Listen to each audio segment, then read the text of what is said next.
Another page has been turned in my Walmart self-checkout horror story. Some of you may have seen my original video that I made on when it had happened. It's currently pinned to the top of my page, first video up there.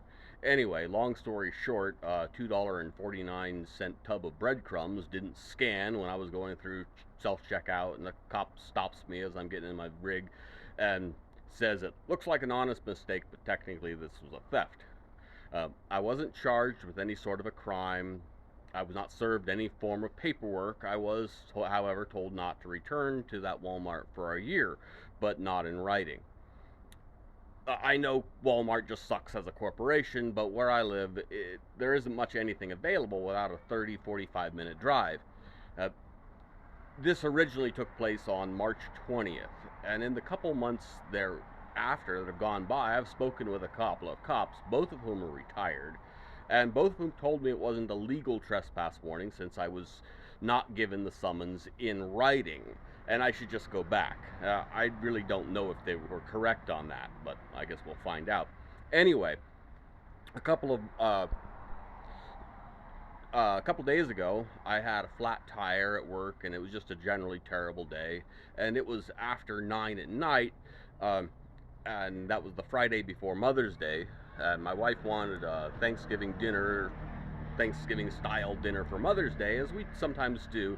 You know, it's a lot of baking to do before the weather starts getting hot to have the oven running all day.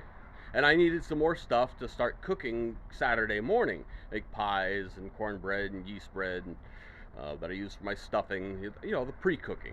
So I was already in a bad mood and just thinking, well, fuck it, I'll just run into Walmart and get what I need. There's no place else open at that hour. We're out a 45-mile drive. I ran in, grabbed my cartload of crap and leave, and I was just about to exit the Walmart parking lot when those blue lights flashed behind me, and I was pulled over in the parking lot of an auto parts store. Um, an officer by the name of Dickinson pulled me over and issued me a trespass violation and a ticket of $256. Now, I've got to say he was a really nice guy and not the power tripping asshole that's so typical of the profession. In fact, if it wasn't for the uniform, I'd say he was a downright decent human being.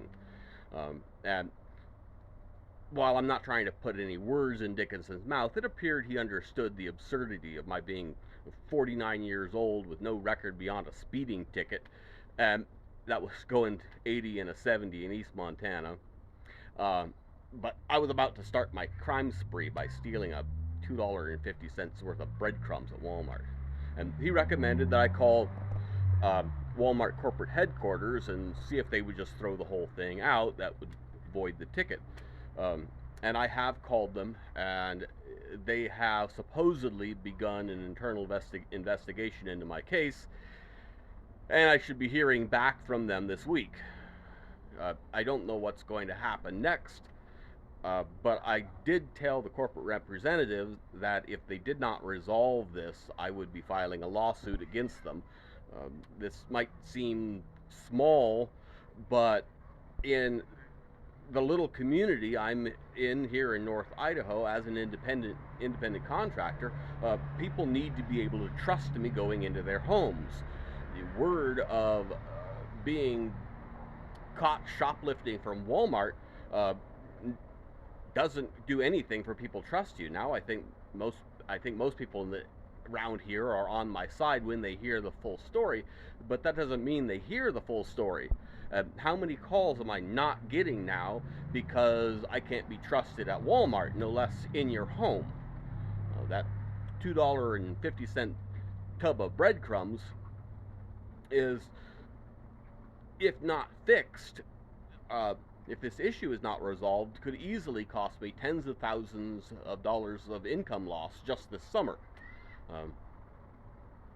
At this point, I just have to kind of wait and see, but I half want to see them keep it up. I'll take my chances in the court.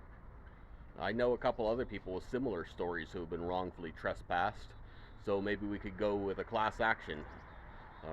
I'm sure I can find more people that Walmart has screwed over. On top of that, I do have a modest voice, at least on social media. and I will do everything I can and be more than happy to spread the news of their behavior to so many people. Well, I guess that's it for the update. Anyway, again, if you've missed the original video, it's pinned to the top, titled Self-Checkout, if you want to hear the full original story.